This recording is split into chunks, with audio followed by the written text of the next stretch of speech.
They said it was community land like they'd said it 100 times before, loud enough for everyone to hear, confident enough that people started believing it. But the only thing they didn't know was I'd already flipped the switch days ago and was just waiting for someone to touch the fence. The first thing you notice isn't the sound. It's the smell, that sharp metallic tang in the air like ozone after a lightning strike. Then comes the crack, quick and clean, followed by a scream that tears straight across the morning silence of my ranch like it doesn't belong there. I was standing on my porch, coffee still warm in my hand, watching it unfold exactly the way I planned it, boots resting on old cedar planks my dad nailed down 30 years ago. Every inch of this place built with intention, every inch earned. My name's Ethan Cole, and this land, 47 acres of dry Texas grass, split rail fencing, and a rusted transformer box most folks wouldn't look at twice, has been in my family longer than most of the houses in that HOA have even existed. My old man used to say land doesn't forget who takes care of it, and I believed him, especially after I spent 12 years wiring commercial sites across 3 states, learning how power moves, how it behaves, and more importantly, how to control it. I didn't move back here for trouble. I came back because I was tired of noise, tired of cities that never shut up, tired of people thinking everything had a price tag attached to it. For a while, it was quiet, just wind pushing through tall grass, the low hum of cicadas at dusk, and the distant rumble of trucks on the county road half a mile out. Then Brenda Whitmore and Karen Doyle showed up, 2 HOA board members with matching smiles that never quite reached their eyes, driving through my gate like it was already theirs, talking about community access and shared green space, like they'd read it off a brochure instead of a deed. The first time they said it, I laughed, figured it was just confusion, maybe bad mapping, maybe someone fed them the wrong information. But then the signs went up, bright whiteboards staked right into my soil that read community trail in bold black letters, like the land itself had agreed to it. After that came the people, families walking dogs, kids on bikes, strangers parking along my fence line like it was public property, like I didn't exist, like my last name wasn't still stamped on every legal document tied to this place.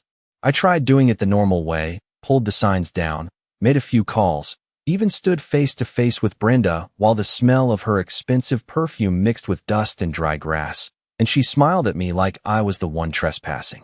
"You can't block community land," she said, voice sweet but firm, like she'd already decided how this story ended. That's when I stopped arguing, because arguing is loud, and loud doesn't win these kinds of fights. Quiet does.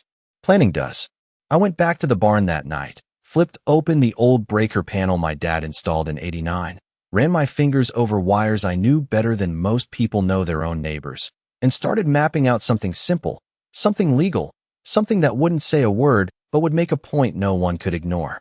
By the time the sun came up a few days later, the fence looked exactly the same as it always had. Same weathered posts, same stretched wire, same silence. But underneath that silence, there was a low, steady hum, almost too quiet to notice unless you knew what you were listening for. And that morning, when Brenda and Karen led their little community walk right up to my boundary line, laughing, pointing, already acting like they owned it, I just stood there on my porch, took a slow sip of coffee, and waited for the moment everything they believed would meet reality. The gravel under their shoes crunched in a way that did not belong to them. Too casual, too comfortable, like they had already convinced themselves this place answered to them. And I could hear it from 50 yards out, that slow, careless rhythm of people who think they cannot be told no. I remember the first time I noticed it, weeks before any fence went live, just a couple walking straight through my north pasture like it was a public park, a golden retriever pulling at the leash, tail wagging, kicking up dust that had not been disturbed in days. I leaned against the hood of my truck, the metal still warm from the afternoon sun, and watched them cross the line where my property began. No hesitation, no glance around. Just straight through like the boundary did not exist. That was the moment something shifted, not anger, not yet, more like a quiet awareness that this was not going to fix itself. I walked over, boots sinking slightly into the dry soil, the faint smell of sunburnt grass rising with each step, and I kept my voice level when I spoke, asked them politely if they knew they were on private land. They smiled, real friendly, the kind of smile people use when they think they are doing nothing wrong, and said, "Oh, the HOA told us this was open space." That word, open, hung in the air longer than it should have, like it had weight to it, like it had already been decided somewhere I was not invited to. After that, it was not just one couple, it was more. Every day a few more footsteps, more tire tracks along the fence line, more voices drifting across the property at hours when it used to be silent. Then came the morning I found the first sign, white board, metal stakes hammered deep, positioned right where my eastern trail meets the creek bed, bold letters printed like authority itself had signed off on it. I crouched down, ran my hand over the edge of it, felt the cheap plastic flex under my fingers, and for a second I just stood there listening, wind moving through the wire, a low steady hum in the distance from the old transformer, like the land was waiting to see what I would do. I pulled the sign out, slow and deliberate, the metal stake scraping against rock with a sharp grinding sound, and laid it flat in the bed of my truck without saying a word. That afternoon Brenda showed up, sunglasses on, arms crossed, Karen standing just behind her like an echo, both of them planted right at the edge of my driveway, as if they had every right to be there. "You removed community property signage," Brenda said, voice calm but edged, like she was already building a case in her head. I remember the heat that day, 98 degrees easy, air thick enough that every breath felt heavier, sweat running down the back of my neck under my collar, but I did not raise my voice. I told her there was no such thing as community property out here, not without my name on the paperwork, not without my consent. Karen let out a small laugh, sharp and dismissive, like I had just said something naive, and she stepped forward, heels clicking against gravel, pointing back toward the pasture. "That land is designated shared space in the community plan," she said, and I could hear the confidence in it, not because it was true, but because she believed it was enough to say it out loud. I nodded once, slow, let the silence sit between us just long enough to make it uncomfortable. Then I turned and walked back toward the house without another word. Because right then I understood something important. They were not interested in facts. They were interested in control, and people like that do not stop when you argue with them. They stop when reality forces them to. That night, I pulled out every document my father ever kept, deeds, surveys, permits stacked in old folders that smelled like dust and time, spread across the kitchen table under a single overhead light. The paper felt dry and rough under my fingertips, edges worn from decades of being handled, and I traced every boundary line, every coordinate, every note written in my father's steady handwriting. There was no mistake, no overlap, no shared access, just clean, clear ownership stretching across every acre they were claiming.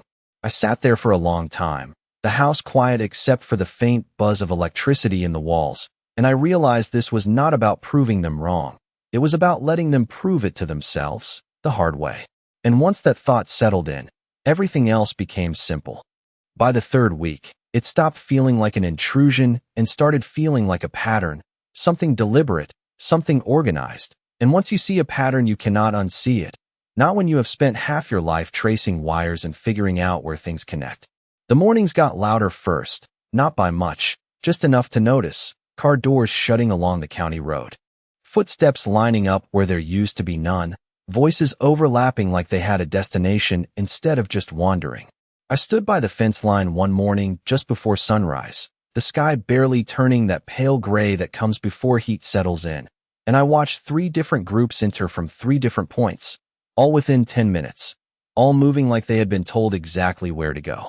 The air smelled like dust and cut grass, dry and sharp, and underneath it there was that faint hum again, steady, constant, the kind of sound most people never hear because they are not listening for it. I did not say anything. I just watched, hands in my pockets, counting steps, noting where they crossed, where they paused, where they naturally drifted without even realizing it. That is the thing about people. They think they are making choices, but most of the time they are following the easiest path laid out in front of them. By mid-morning, I found another sign. This one bigger, anchored deeper into the ground, with a printed map laminated onto the front, showing a clean little walking loop drawn right across the center of my property, like it had always been there. I stared at it for a long second, the sun already starting to burn against the back of my neck, and I felt something settle in my chest, not frustration, not anger, something colder than that, something more precise. I did not pull this one out right away. Instead, I took a step back and just looked at it, really looked at it, the layout, the placement, the direction it pointed people in, and I realized they were not just claiming land. They were guiding movement, shaping behavior, turning my property into something they could control without ever actually owning it. That afternoon I drove into town, tires humming against asphalt, heat waves rising off the road in slow shimmering lines, and I stopped by the county records office, a place that always smelled like paper and old air conditioning, where time seems to move slower than everywhere else. The clerk behind the counter barely looked up when I asked for my file, just pointed me toward a terminal like this was routine, like land did not mean what it used to mean anymore. I pulled up every document tied to my name, every survey, every permit, every line drawn in ink that said this was mine, clear and undisputed, and I printed copies of everything, thick stacks of paper warm from the machine, edges still curling slightly. On the way out, I ran into a guy I knew from years back, worked utilities, knew the difference between legal boundaries and actual ones, and he shook his head when I told him what was happening. "They are not going to stop," he said, voice low, like he had seen this before. "Not unless something stops them." I nodded once, because I already knew that. I had known it the moment Brenda smiled at me like I was the one out of line. That night, I walked the entire perimeter, step by step, boots crunching against gravel and dry soil, the fence stretching out in long straight lines that had not changed in decades. And I started marking the spots where people crossed the most, subtle at first, just small notches in the wood, places where the wire dipped slightly from repeated contact. The air cooled as the sun dropped, carrying that faint metallic scent again, and I paused at the old transformer box near the north end, the one most people ignored because it looked like nothing more than rust and age. I opened it slowly, hinges creaking just enough to echo in the quiet, and inside everything was exactly how I remembered it. Simple, functional, waiting. I ran my hand along the wiring, feeling the texture of insulation, the slight vibration running through it, and I could already see the path forward, clean and controlled, nothing excessive, nothing reckless, just enough to create a boundary that could not be argued with. Because signs can be ignored, words can be twisted, but a line backed by something real, something you can feel the second you cross it, that is different. That is something people remember. The next morning I did not touch the fence, did not change a single thing, because timing matters more than action, and I was not interested in reacting anymore.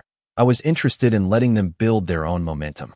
By 8 o'clock the usual stream had started again, a couple with 2 dogs. Cutting across the east side, a teenager on a bike riding the exact loop drawn on that laminated map, tires pressing faint tracks into dirt that had held still for years before this. And I watched it all from the shade of the barn, arms crossed, listening to the rhythm of it like background noise that had slowly turned into something deliberate. Around 9, Brenda's SUV rolled in slow along the county road, gravel popping under the tires. That same controlled pace she always used, like she was inspecting something she already owned. Karen riding shotgun with a clipboard in her lap, both of them scanning the property without even looking toward the house. The air was already warming up, heat settling low across the ground, and I could smell the faint mix of dust and dry wood, that familiar scent that usually meant peace out here. But now it just felt like something being disturbed. They parked just outside the fence line, stepped out like they were stepping into a meeting they had scheduled, and I could hear their voices before I got close enough to see their faces clearly, confident, steady, already framing whatever they were about to say as fact. I walked toward them slow, boots pressing into gravel, not in a hurry, because people like that measure urgency as weakness, and I was done giving them anything they could use. "You need to stop removing community markers," Brenda said the second I got within 10 feet. No greeting, no pause, just straight into it like the conversation had already started without me. Karen tapped her pen against the clipboard, a soft repetitive click that cut through the quiet, and added, "We have documented multiple residents using this access route. It is clearly established." I let that sit for a second, the words hanging there like they had weight, like repetition alone made them true, and I glanced past them at the trail they were so proud of, the way it curved naturally through the pasture, cutting right across the center of everything my family had built. "You can document whatever you want," I said, keeping my voice even, "but it does not change ownership." Brenda smiled then, slow and practiced, the kind of smile that says she has already decided the outcome. "Ownership can be interpreted," she replied. And that was the moment everything became clear, not just what they were doing, but how far they were willing to take it. This was not confusion. It was strategy. Repeat something enough times, get enough people to follow it, and eventually it starts to look like reality. Karen stepped closer to the fence, fingers brushing lightly against the top wire as if testing it. Not enough to notice anything yet, just enough to show she was comfortable being there, and she turned back toward me with that same dismissive look.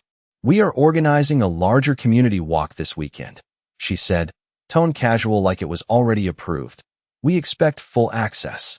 I nodded once, slow, and for a split second I could feel the faint vibration running through the fence line, subtle, almost invisible, something only someone paying attention would catch, and I kept my face completely neutral.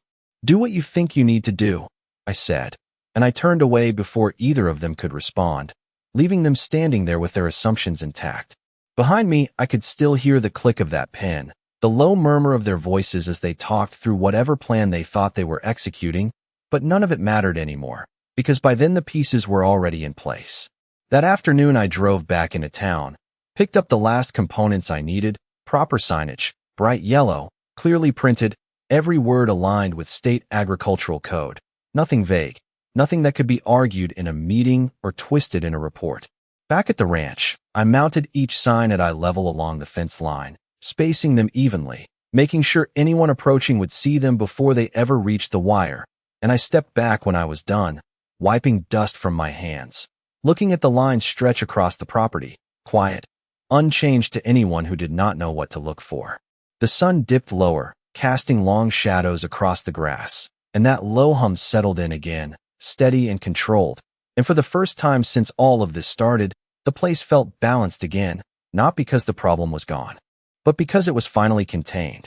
Saturday morning came in quiet, the kind of quiet that feels heavier than usual, like the air itself is holding something back, and I was already awake before the sun cleared the tree line, standing on the porch with a fresh cup of coffee, watching the fence stretch out across the pasture in long straight lines that looked no different than they had a week ago.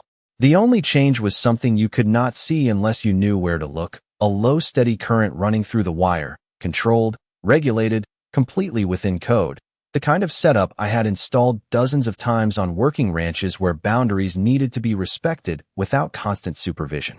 The smell of early morning carried that mix of cool earth and dry grass, a brief window before the Texas heat would take over, and in that stillness I could hear it again, that faint hum layered under everything else, subtle but constant, like the land itself had found a voice.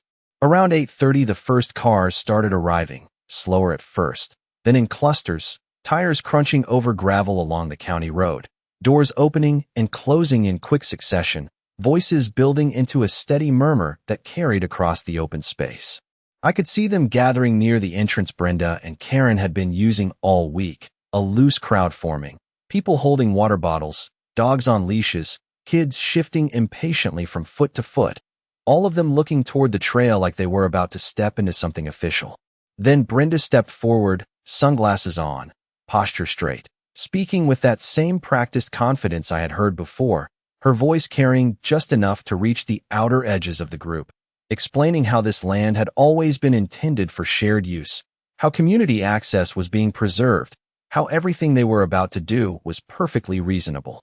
Karen stood beside her, nodding along, occasionally pointing toward the laminated map she had brought again, the edges already curling slightly in the heat, guiding people visually along a path that did not belong to them. I stayed where I was, not hidden, not confrontational, just present, leaning lightly against the porch railing, letting them see me without interrupting, because interruption would have given them something to push against, and I was not interested in resistance anymore. I was interested in clarity. As the group started moving, it happened exactly the way I expected, a slow forward shift, then a steady flow as the first few people crossed the line where the fence marked the boundary, some hesitating briefly when they noticed the new signs, bright yellow against weathered wood, bold lettering that spelled out everything in plain terms. But hesitation does not last long when there is a crowd behind you and someone in front telling you it is fine. I watched as a few people read the signs, exchanged glances, then kept going anyway, following the path that had been laid out for them, trusting the voices that sounded the most certain. The hum along the fence line stayed constant, almost invisible in the background, and I could feel the air shift slightly as more people moved closer, the space tightening with motion and sound, the easy quiet of the ranch replaced by something louder, more crowded, something that did not fit. Brenda walked near the front, Karen just a step behind, both of them focused forward, not on the ground, not on the boundary itself, but on the idea they had built around it. And for a moment, I wondered if they even saw the signs anymore, or if they had already decided those did not apply to them.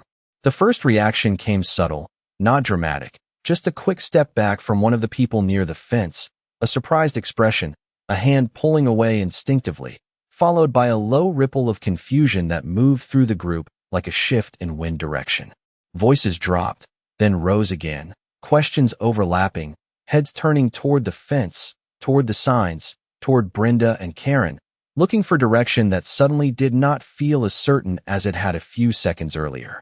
I set my coffee down on the railing, the ceramic making a soft, solid sound against the wood, and I stepped forward just enough to be heard without raising my voice. "It is marked clearly," I said, calm and even, letting the words carry on their own, not pushing them, not forcing anything. The group slowed, movement breaking into smaller clusters, people stepping away from the fence line, reading more carefully now, noticing details they had ignored before, the official language, the spacing, the consistency of it all. Brenda turned toward me then, her expression tight for the first time since I had met her, like something in the situation had shifted outside of her control, and Karen's clipboard hung still at her side, pen no longer tapping. The hum remained steady, the fence unchanged, the boundary exactly where it had always been. But now it was something they could not just walk past, not without thinking about it first, and that was all it needed to be. For a few seconds nobody moved, not really, just small adjustments, feet shifting on gravel, leashes tightening slightly as dogs picked up on the change in energy, that quiet ripple of uncertainty spreading faster than any announcement ever could. You could hear it in the way voices dropped, less confident now, questions replacing statements, people glancing at each other instead of following straight ahead. And that was the moment the whole thing started to unravel without anyone raising their voice. One man near the front crouched down by the sign, reading it out loud slowly, every word deliberate, like he was trying to make sure he was not missing something important. And the more he read, the more others leaned in, drawn by the tone rather than the content, because tone carries truth faster than facts sometimes. "Authorized agricultural electric boundary," he said, pausing slightly on each word, "compliant with state livestock containment code." And that was enough, not dramatic, not loud, just enough to shift the weight of the situation. Brenda stepped forward quickly then, too quickly, trying to close that gap before it widened, her voice rising just a notch above the rest, still controlled but tighter now, telling people it was standard, that it was harmless, that there was nothing to worry about. But you could hear the strain underneath it, the effort it took to keep control once doubt had already taken root.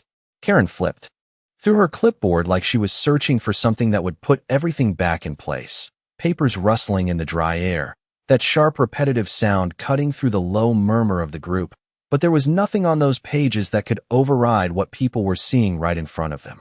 A woman toward the back pulled her kid closer, not out of fear, just instinct, that quiet protective movement people make when something does not feel as certain as it did a moment ago, and she pointed at the sign, asking a question no one answered right away. The hum along the fence line stayed steady, constant, not changing for anyone, not reacting, just existing exactly the way it was designed to. And that consistency did more than any argument ever could.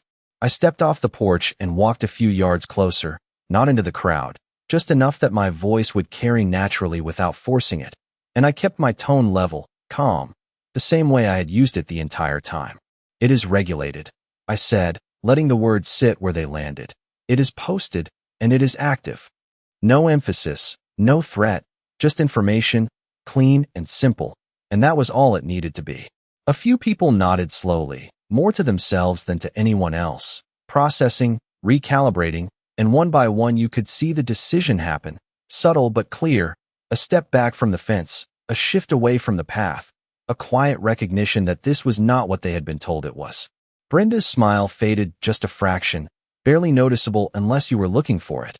And she turned toward Karen, their conversation dropping into a lower register, faster now, less composed, the rhythm of it breaking in a way it had not before. Karen's pen stopped tapping completely, her hand still for the first time since I had seen her, and she looked out at the group, then back at the fence, then at the signs again like she was seeing them for the first time instead of something she could ignore. The crowd began to thin without any announcement, people drifting back toward the road, conversations shifting away from excitement into something more cautious, more measured, and the trail they had followed in. With such confidence, just minutes earlier started to disappear under a layer of hesitation. I stayed where I was, watching it all settle, the noise fading back down, the space opening up again, the ranch slowly returning to the quiet it had held before any of this started. The fence did not move, the signs did not change, and the boundary remained exactly where it had always been. But now it carried something more than just a line on a map. It carried understanding. And once people understand something for themselves, it is a lot harder to convince them otherwise. By the time the last car door shut and the dust settled back onto the county road, the ranch felt like it exhaled, like something tight had finally loosened. But I knew better than to think it was over, because people like Brenda and Karen do not walk away from control, they just change tactics. I could still see them standing near the fence line after everyone else had drifted off, their voices low, sharp, cutting through the quiet in short bursts, not the smooth, confident tone they had used earlier, but something more fractured, more reactive. The sun had climbed higher now, heat pressing down across the open land, pulling that dry scent of grass and earth up into the air, and the hum along the fence stayed steady, unchanged, like a line drawn in something stronger than opinion. I walked down from the porch, slow and deliberate, boots hitting the ground with that familiar crunch, and I stopped a few yards away from them, not close enough to crowd, just close enough to be part of the space they thought they controlled. Brenda turned first, her expression composed but thinner now, like it took effort to hold it together, and Karen followed a second later, clutching that clipboard a little tighter than before, her knuckles pale against the edge. "This is unnecessary," Brenda said, gesturing lightly toward the fence, her voice returning to that practiced calm, but missing the certainty it had carried before. "You are escalating a situation that could have been resolved cooperatively." I let that sit for a second, the words hanging in the warm air, and I glanced past them at the trail that had already started to fade, footprints breaking apart under shifting dust, the path losing its shape now that no one was reinforcing it. "There was no situation to resolve," I said, keeping my tone even, "just a boundary that was being ignored." Karen shook her head quickly, like she needed to reject the idea before it settled, and she flipped through her papers again, faster this time, the pages snapping lightly in the heat. "We have documentation," she said, voice sharper now, "multiple residents, repeated use, established access." I nodded once, not disagreeing, not agreeing, just acknowledging the pattern they had built, and I stepped slightly closer to the fence, resting my hand lightly on the post, feeling the faint vibration travel through the wood, controlled, consistent, exactly as designed. "Use does not create ownership," I replied, and I watched the way that landed, not with impact, but with resistance, like something they did not want to process because it did not fit the version of reality they had been repeating. Brenda's eyes shifted briefly to the signs, then back to me, calculating, reassessing, and for the first time since this started, she did not have an immediate response ready. The silence stretched just long enough to make it noticeable, broken only by the distant sound of a truck passing on the road and the low hum running through the fence line. Karen stepped forward then, just slightly, her movement quick, almost reflexive, and she reached toward the wire like she had earlier, not enough to challenge it, just enough to test it. But this time she stopped herself halfway, her hand hovering in the air for a fraction of a second before pulling back, that small hesitation saying more than anything she could have written on that clipboard. I straightened up from the post and took a step back, giving the space room to breathe again, because the point had already been made, not through force, not through argument, but through something they could not dismiss or reinterpret. "Everything here is within code," I said, letting the words settle clean and simple, clearly marked, properly installed, and fully active.